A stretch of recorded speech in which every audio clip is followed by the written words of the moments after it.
Jaya Radha Madhava Kunja Bihari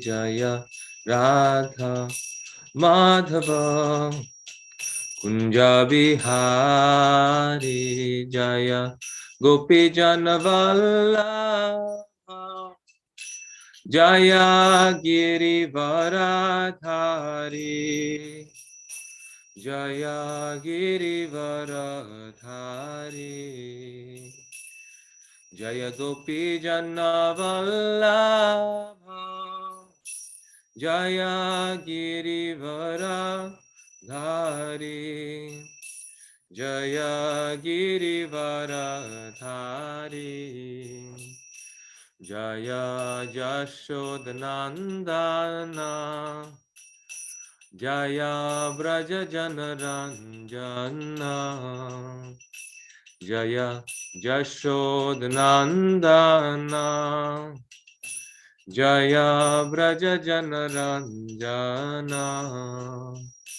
Jaya Jamuna Tiravanachari Jaya Kunja Bihari Jaya Jamuna Tira Vanachari Jaya Kunja Bihari Jaya Radha Madhava Kunja Bihari Jaya Radha Madhava Kunja Bihari Shri Radha Madhav की जय श्रील प्रभुपाद की जय गौर भक्त वृंद की जय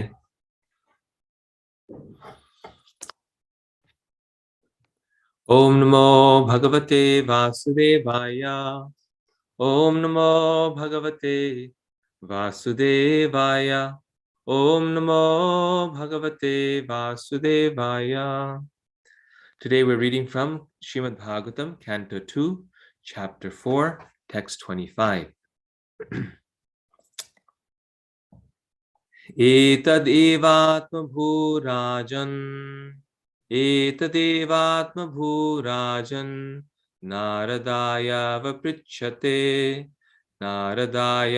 Vipricchate Vedagarbhobhyadhat Sakshad Vedagarbhobhyadhat Sakshad Yad aha hariratmana Yad aha hariratmana Etat, on this matter, eva, exactly,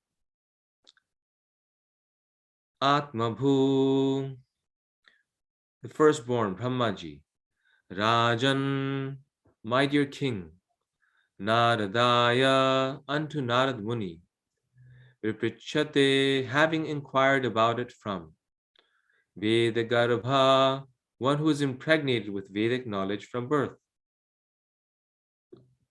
Abhyadhat, apprised. Sakshat, directly. Yet aha, what he spoke. Hari, the Lord. Atmana, unto his own Brahma. Translation Prabhupada by His Divine Grace, A.C. Bhaktivedanta Swami Srila Prabhupada Ki Jai. My dear king, Brahma, the firstborn, on being questioned by Narada, exactly apprised him on this subject as it had been directly spoken by the Lord to his own son, who was impregnated with Vedic knowledge from his very birth.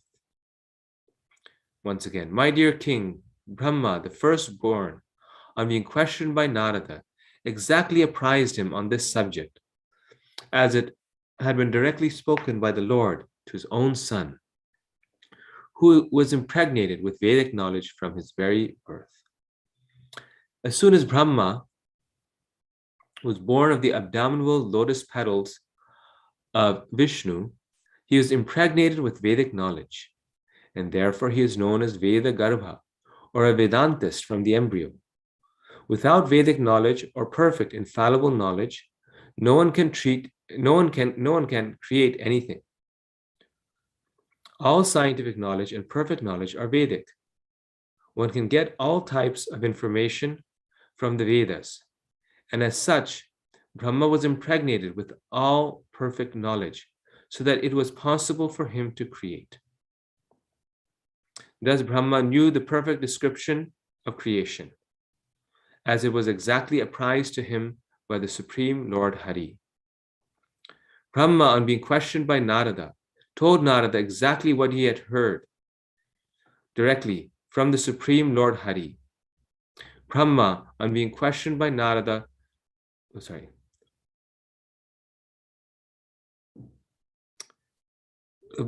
told Narada exactly what he had heard from the Lord. Narada again told exactly the same thing to Vyasa.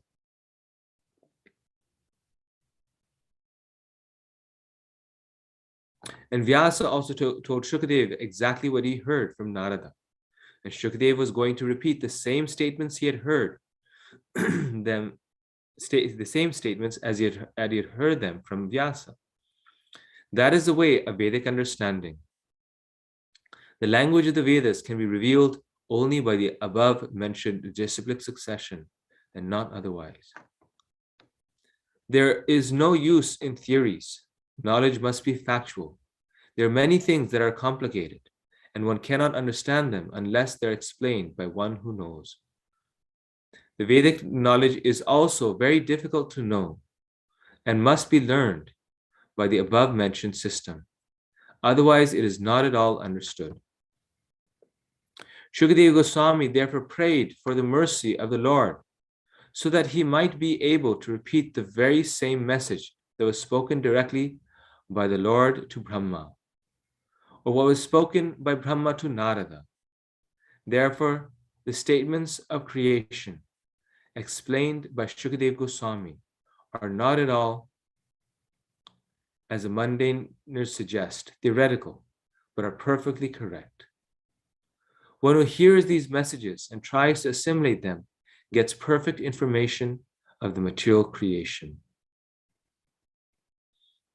Thus end the Bhaktivedanta purports of the second canto, fourth chapter of the Srimad Bhagavatam, entitled The Process of Creation.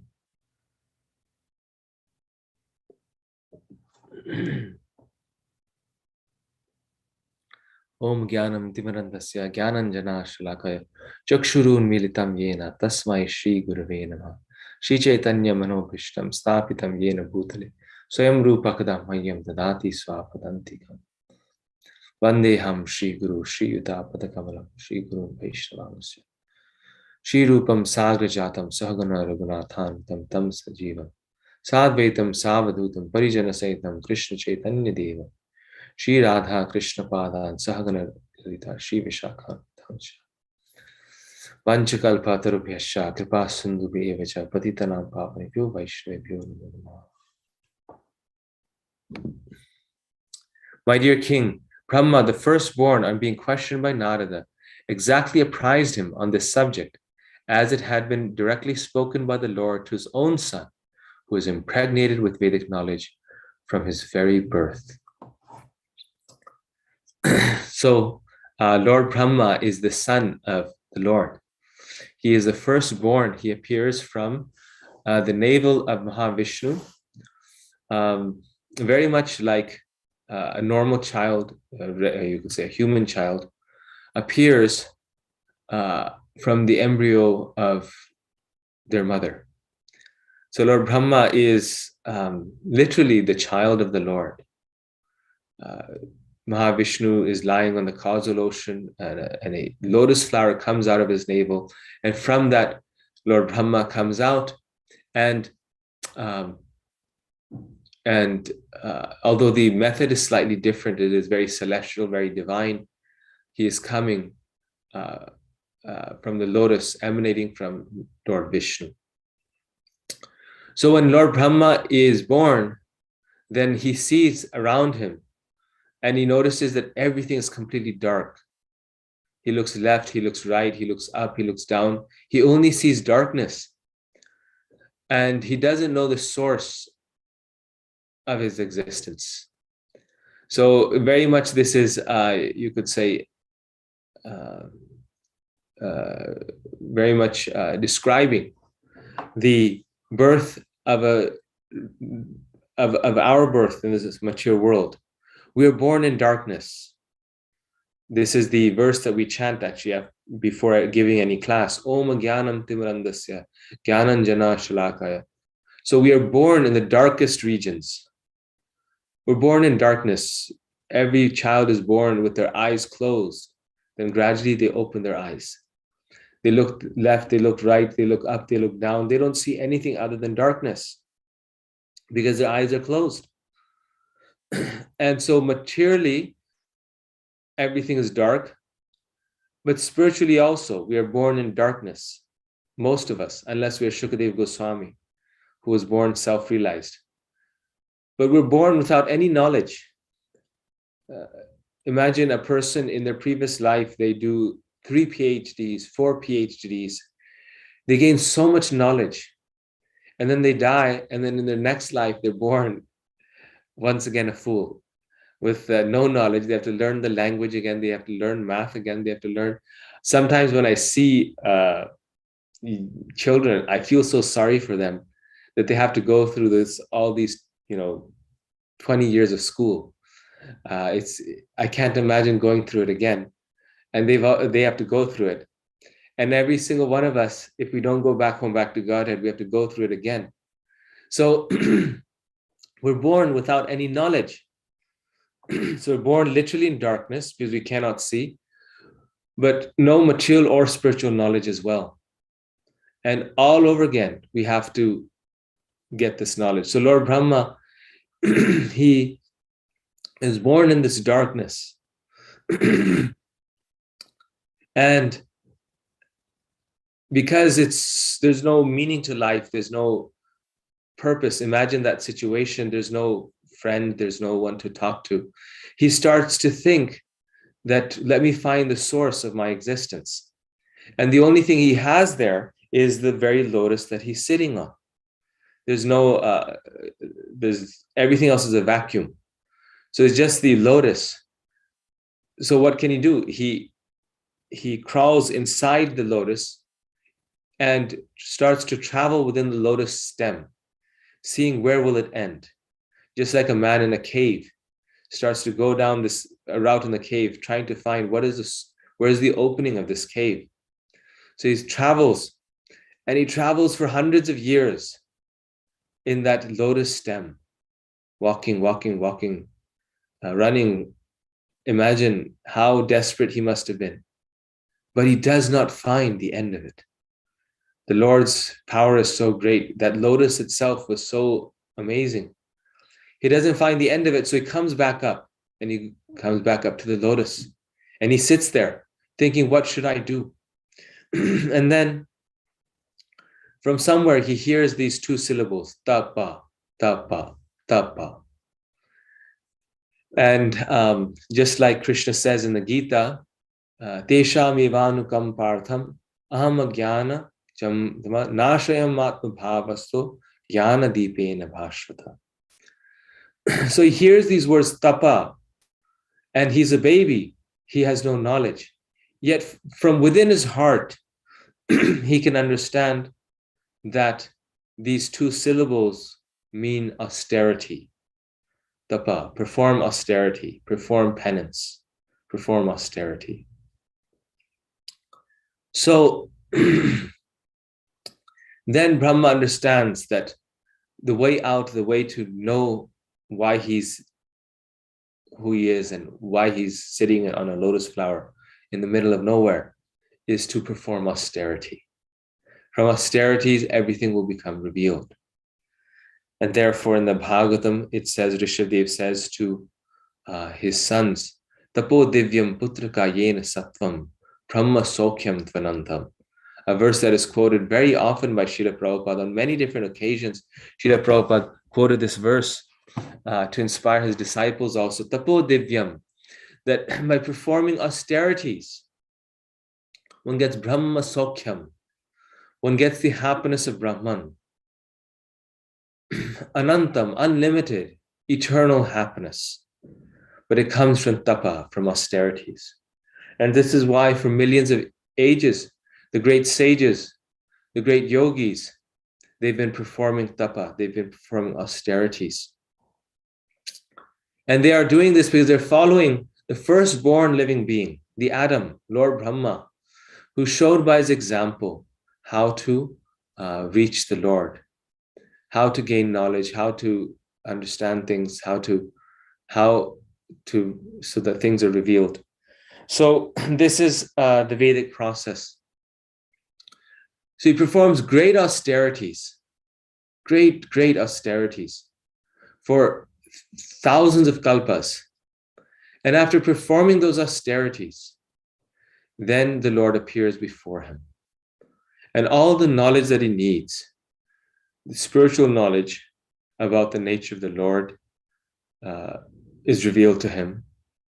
And the knowledge of how to create the universe is also revealed to him.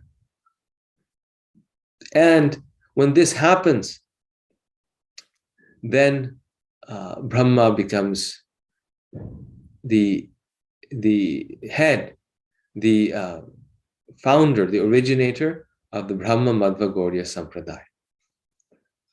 So he then is known as Veda Garbha. Actually, one of his names are Veda Garbha. All the knowledge of the Vedas, the whole Vedas become impregnated in him. He's endowed with the knowledge of the Vedas. And then he can share that, he can pass that on to everyone. So why is Lord Brahma the source? Why is he given so much respect as the head of our parampara system? Because he performed tapasya. He performed austerities like no one did. It's just that no one saw it because he was sitting alone. There's no one else at that time. But the austerities that he did were for a very long period of time, according to his time, thousands of years. So he was the most purified, and he gained the vision of the Lord, the direct association of the Lord, and now he is Lord Brahma, the Acharya, the first, the source of our entire process.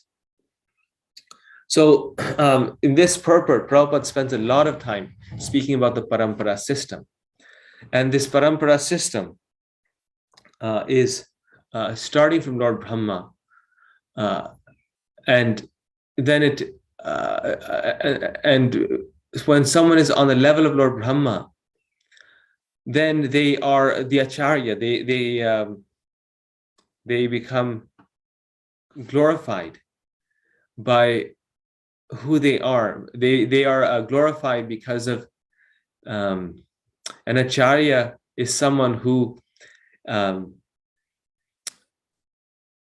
is not from this world, who's not materially conditioned in the way that we are.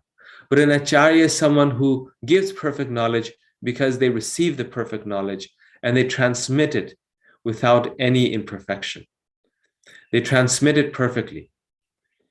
And thus the knowledge that they give is as good as the knowledge that's given by God himself. So Brahma comes in some ways even before Vyasadeva, even before the Lord. And Brahma gives this knowledge to Narada. Narada is the pure devotee of the Lord, the son of Brahma. And Narada, he is very grateful to receive this knowledge.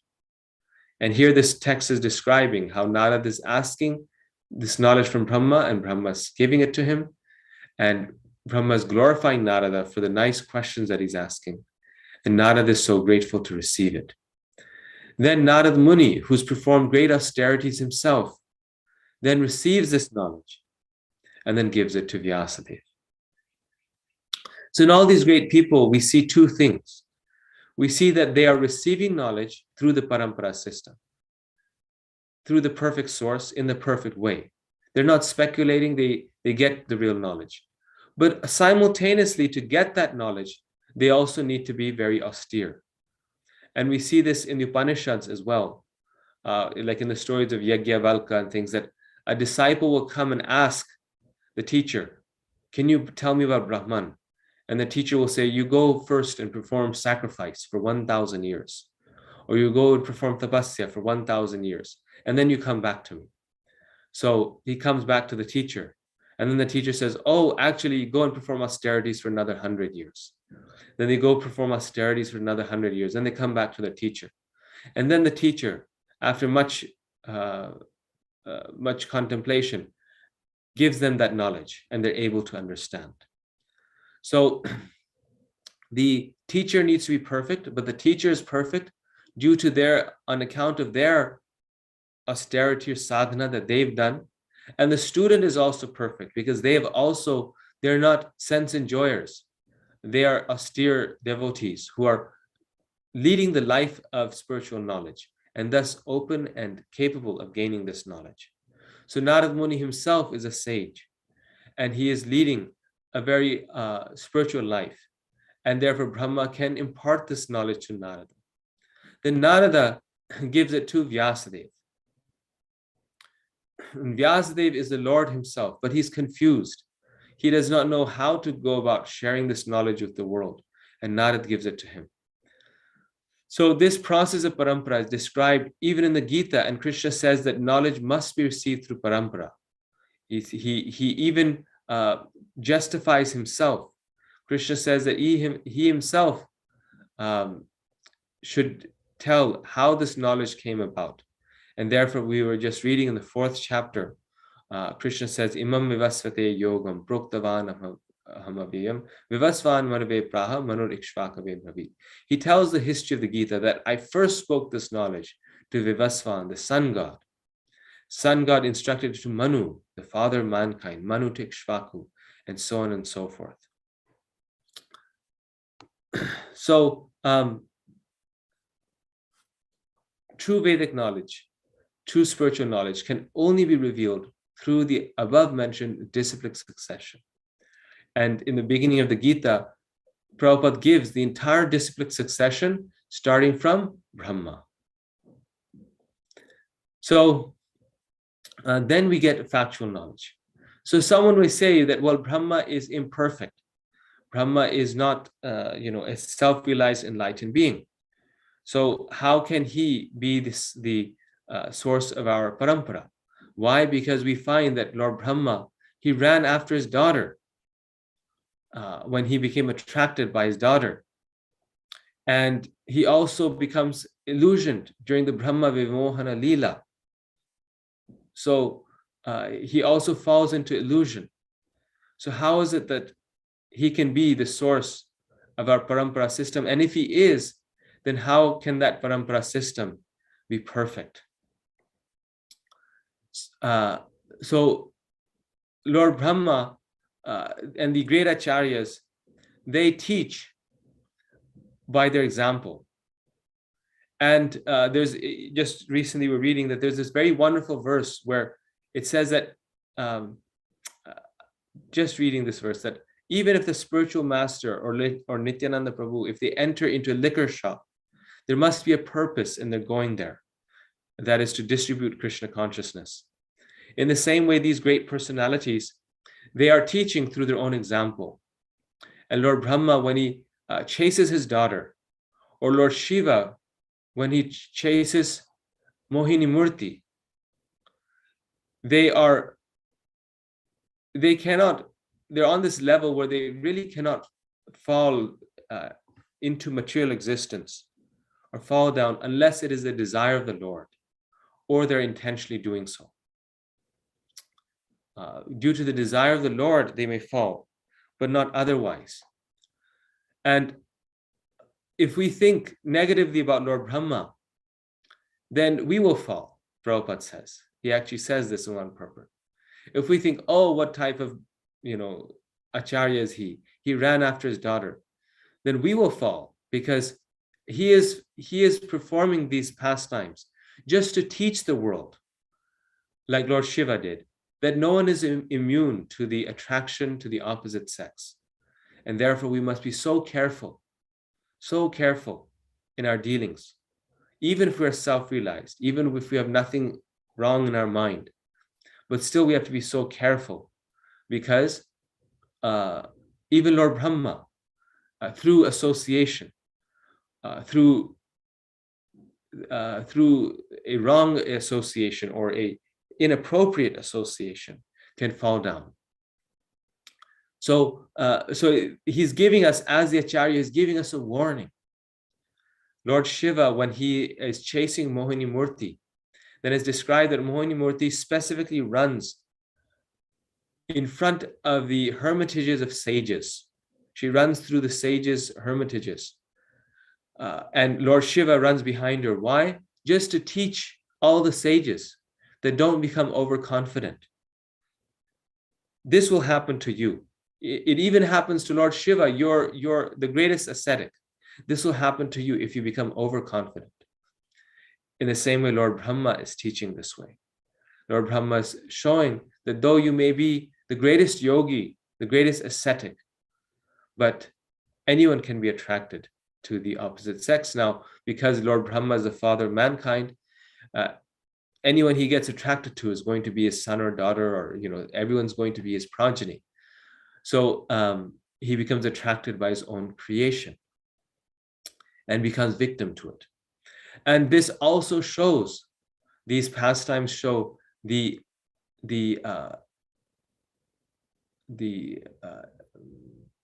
pitfalls of material opulence. That although a devotee of the Lord may have material opulence, the devotee stays away from it, uses it very carefully, because material opulence just, even if the devotee doesn't want to enjoy it, but contact with material opulence can create the enjoying spirit. So Prabhupada says that if we criticize Lord Brahma, then we will fall, because he is showing us by example. He is performing these activities by the will of the Lord, but we are criticizing a great devotee. That will be our mistake. Just like when this happens, and this is a very key pastime, when this happens and Brahma chases his daughter, then I forget, I think it's the Vasus, if someone can correct me if it wasn't the Vasus. Some demigods were observing this, and they began to laugh at Lord Brahma. And when they laughed at Lord Brahma, then the reaction that they got was that they had to go to the hellish planets and go to hell for some time. So Lord Brahma was making the mistake, but because they laughed at him, and he is the Acharya, they were denigrating the Acharya, then they had to fall down. And Prabhupada says a great lesson is there, that if a devotee or a great devotee, even if they make a mistake, if we criticize, we will get the reaction. We will get a sinful reaction, even if we are correct. And they are incorrect. But if we criticize, we will get the reaction. Because it is not just whether we are correct or incorrect, it is who is giving the correction. If we are the wrong person to do that, then we will still get the reaction. And Lord Brahma is the dear associate of the Lord. Like Krishna says in the Gita, Apichit Suduracharo Bhajate Mam Amananyabhak Sadhur Eva Samantavya. And then I forget the last line.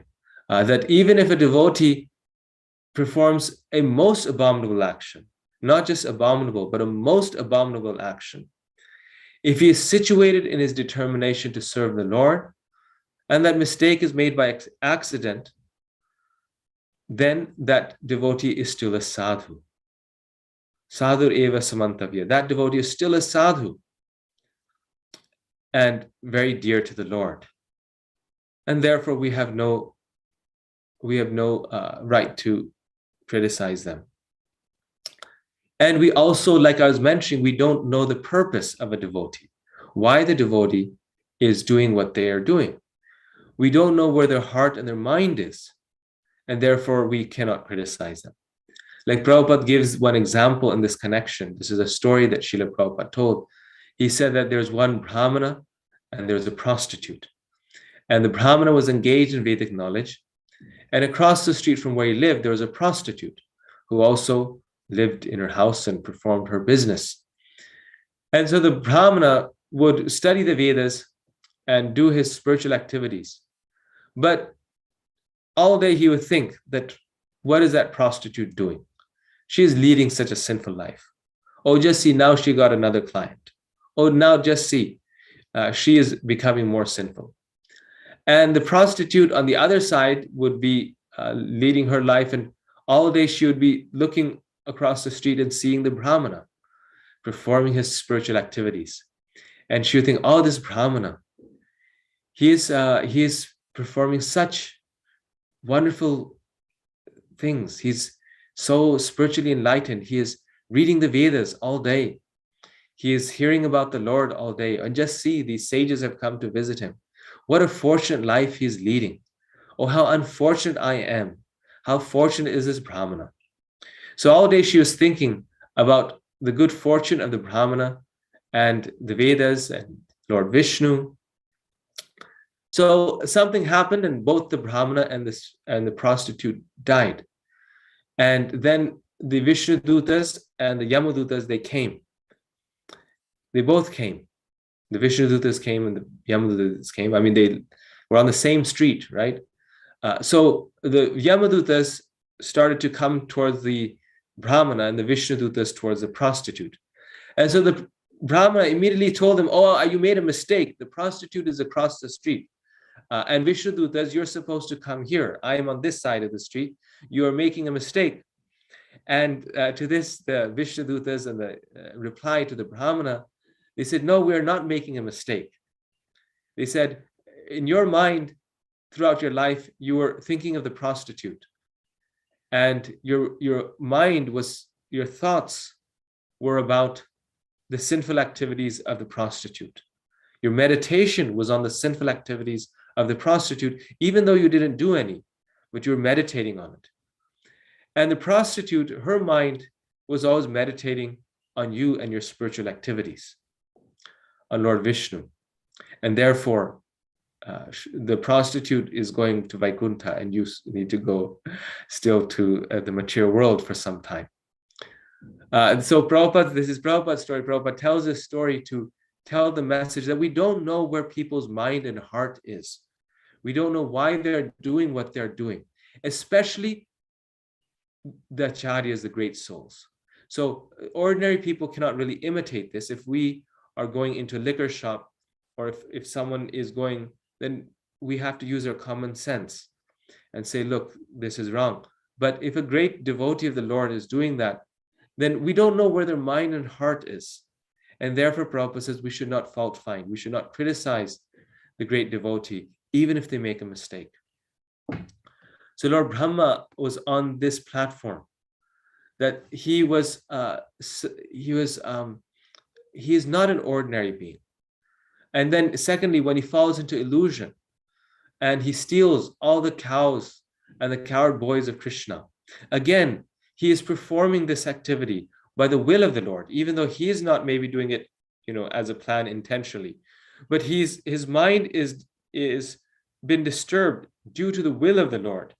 And he's doing this, again, to teach us the lesson that even if you're Lord Brahma, if you are not careful, you can fall victim to pride. And how every devotee should be careful not to take his position too seriously and fall victim to pride. There's another very nice story of Brahma where he goes to Lord Vishnu, to Vaikuntha, and there Lord Vishnu invites all the millions of Brahmas from millions of universes with millions of heads to destroy the pride of Lord Brahma, to show him that you are just one Brahma amongst millions of Brahmas, and in fact, you're the smallest Brahma. So again, very amazing pastime.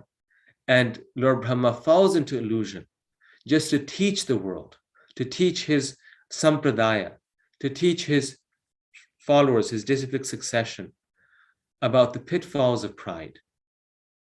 So two great lessons, right? Two great things that we fall victim to all the time. The first one is lust, and the second is pride. Lust through this pastime of his daughter, and pride through this pastime of Brahma Vimohana Leela. He is teaching the whole world, and doing so by the plan of the Lord. There's a very nice pastime. I think it's a Parashara Muni and Satyavati, where Parashara Muni, he's crossing the river.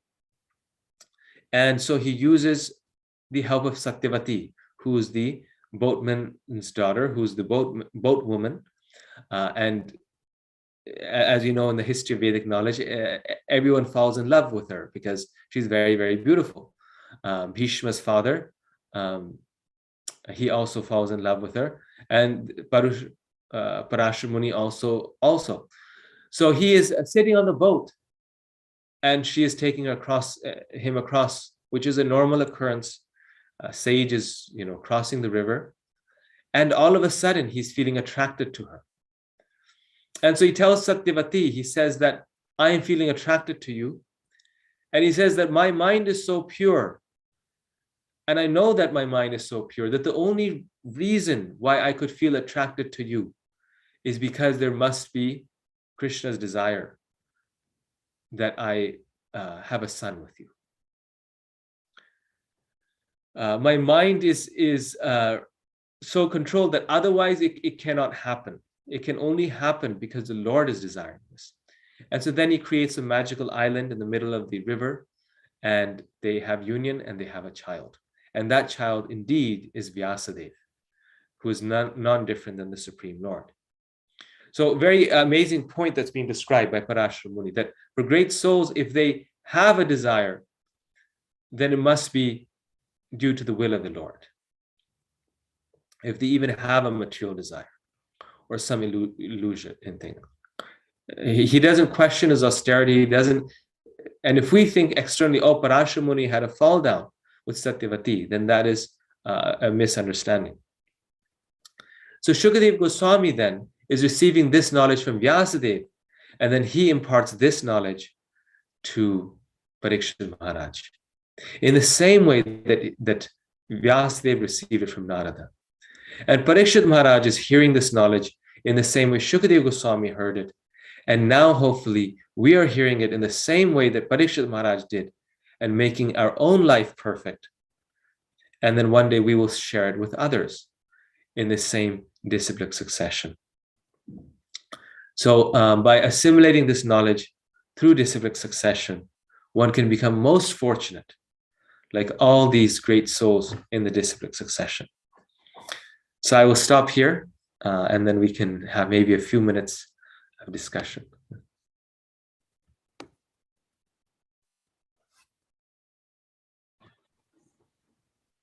Hare Krishna, Prabhu. Thank you so much for such powerful message and very essential for us, particularly for me, I'm thinking.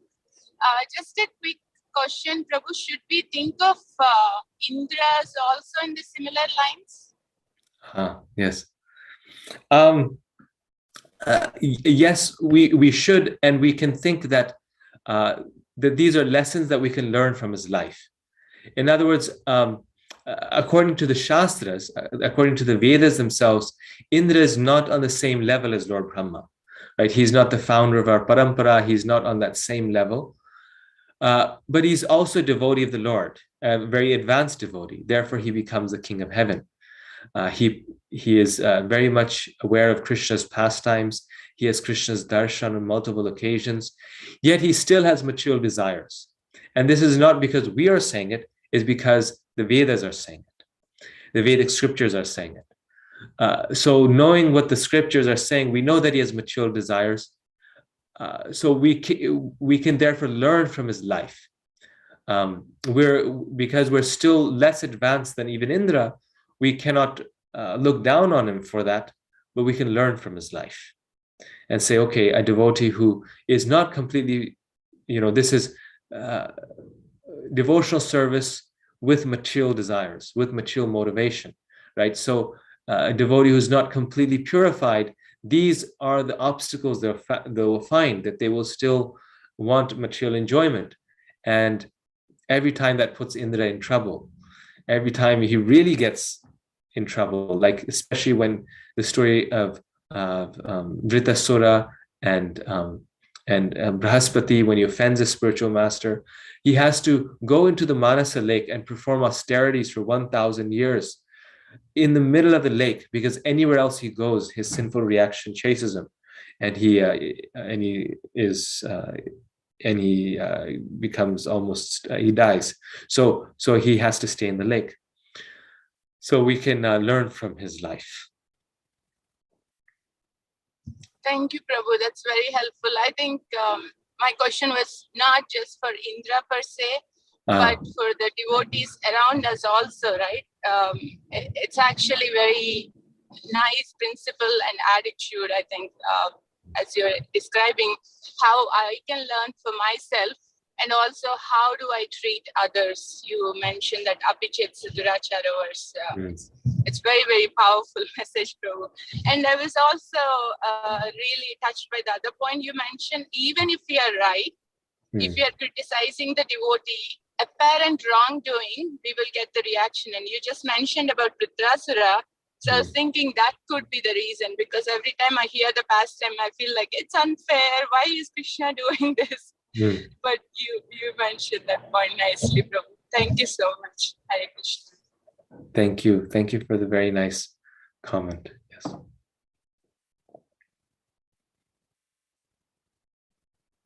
Any other questions or comments? Hare Krishna, Prabhu. Dandvat Pranam. All glories to Guru Maharaj and Srila Prabhupada. All glories to you. I was in a different call. I couldn't attend, but last few minutes I was hearing. The material enjoyment, I had some discussions yesterday as well. The point of Srila Prabhupada coming up with this word, sense gratification. I never heard in my life before even coming to ISKCON. So the sense gratification is the one which is the drawback for all of us to get back to Krishna, right? So the sense gratification can be anything. As you said, material enjoyment, and I want credits. I have done this. I've done so many. It's all boils down to false ego. End of the day.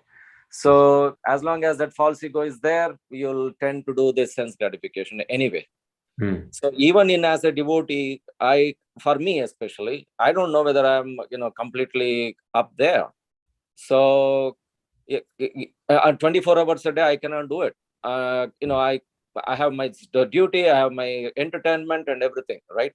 Yes. So as a grahastha, there is some entertainment required anyway for me also, that sometimes it is there. So how do you deal with this kind of situations? Sometimes you say, hey, chant Hare Krishna, dance, that is entertainment. Yeah, yes, it's true. But for me, I also need something else. So how do I deal with the situation? Yes, no, I think we all struggle with this because we still have some desires, some so we have unfulfilled, we want to have some entertainment, like you're saying. In one very nice verse in the Chaitanya Charitamrita, Prabhupada says that the spiritual master goes back to Godhead. The Acharya, like we are speaking about Lord Brahma today, they go back to Godhead on account of their complete dedication and service of the Lord. And the disciple also can go back to Godhead, even though they're not on the level of the spiritual master, just by assisting the spiritual master. So if we help in the spiritual master's movement, that when the spiritual master goes, then the disciple will also go with the spiritual master. So our requirement is not to become perfect. Like you're saying, we have desires for entertainment and for things that immediately we're not able to give up. We have to be honest, right? I have to be honest with myself also. I have desires to do certain things which are not completely spiritual. I can spiritualize them, but they're still material desires. And I try to spiritualize them. So what we are being asked, what our challenge is not to become as exalted or self-realized as the spiritual master or the pure devotee, but to become advanced enough where we can please the pure devotee and we can help them in their mission. And this came at a certain point in my life, also a realization that therefore our own preaching is not so important as helping in the preaching mission of the great devotees.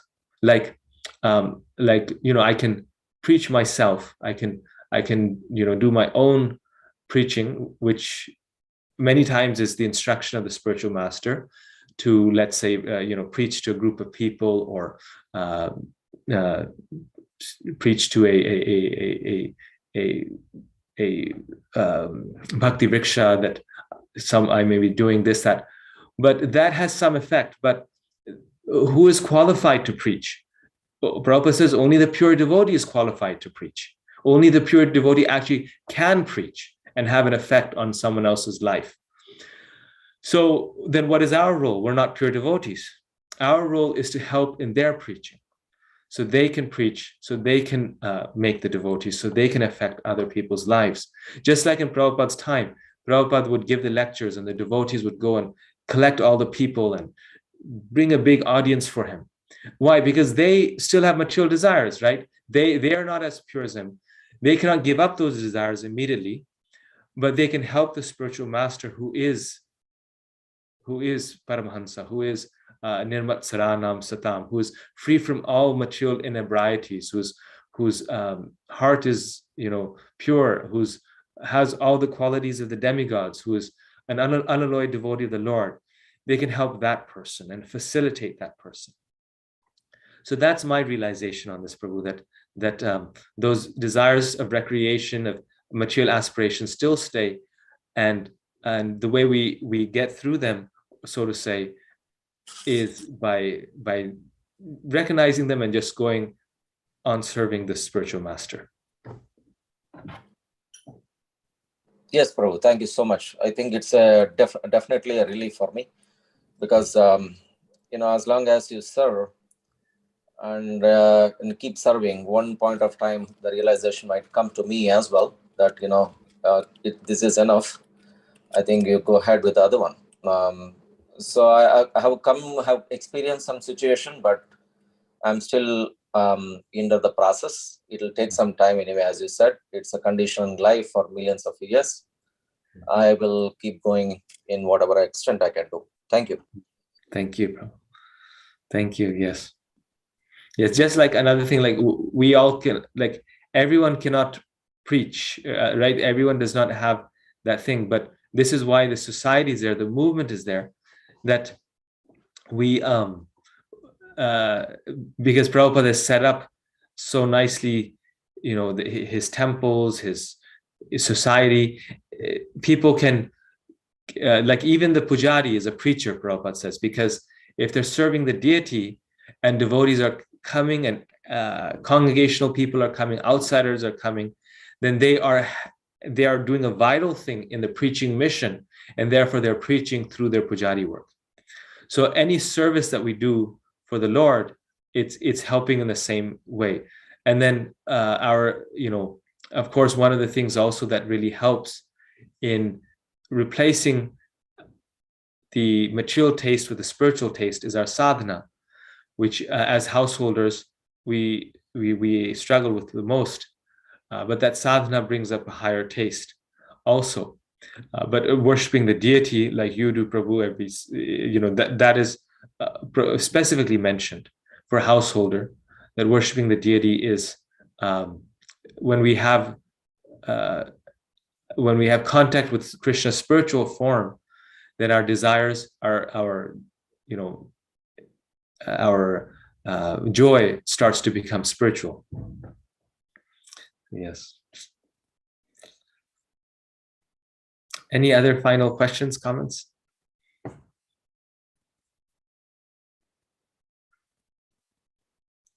So we'll stop here. I think